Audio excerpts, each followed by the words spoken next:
Bon dia, avui farem orellanes, que és un postre que surt en el llibre de Sara i Jeremies.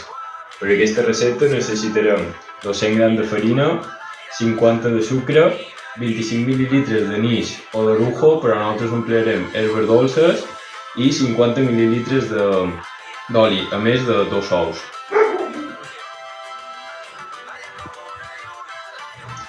Ara el que farem serà posar tot dins el bol i mesclar menys la farina.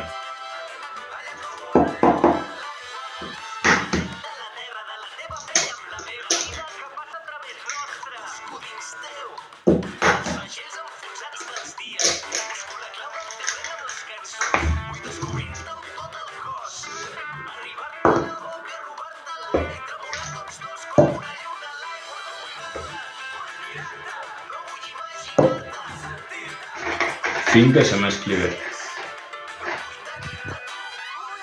Ara el que farem serà seguirem barrejant, però afegint a poc la farina.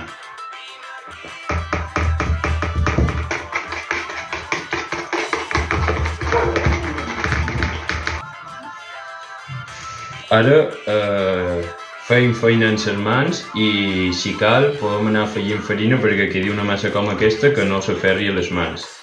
Quan tinguem aquest resultat, perquè tovi, la posem en un bol o com ja ho hem fet en aquest recipient i la tampem amb un film o amb un pedaç.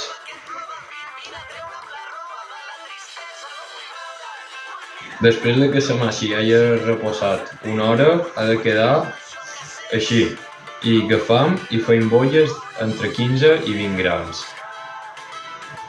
I ara les estirem amb un rotllo que quedin gairebé transparents. Un cop que haguem aconseguit aquesta forma parescuda, fem un tall per enmig, un tall per enmig i passem una banda per de dins. Un cop que haguem aconseguit aquesta forma, posem una paella en calentí d'oli i ficam per fregir les orelles.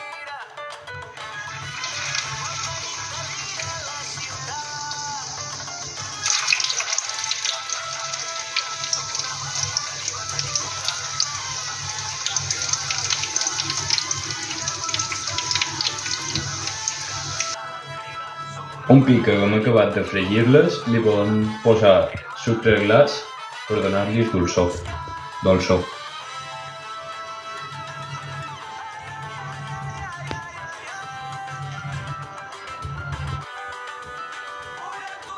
I fins aquí la recepta d'orellanes. Espero que us hagi agradat. Bon dia, jo soc en Carles Oriente i venc a explicar-vos la recepta de crespells del meu padrí. Els ingredients estan calculats per fer més o manco una safata de crespells i els ingredients són els següents: 300 grams de farina, 100 grams de mantega de porc, 2 vermells d'ou, 100 grams de sucre i suc de taronja, fet amb 2 taronges. Ficam primer els 100 grams de la mantega de porc, el sucre, preparam el suc de taronja, ficam el suc,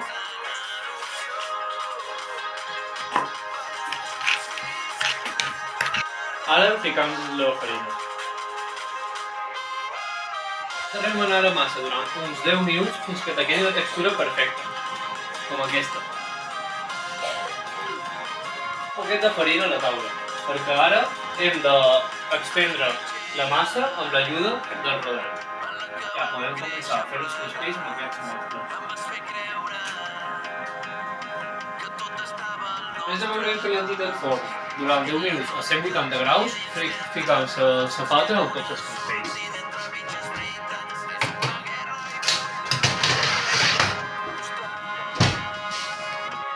Ara extraïm la safata del forn i ja tenim els nostres crespells llestos per menjar. Bon profit!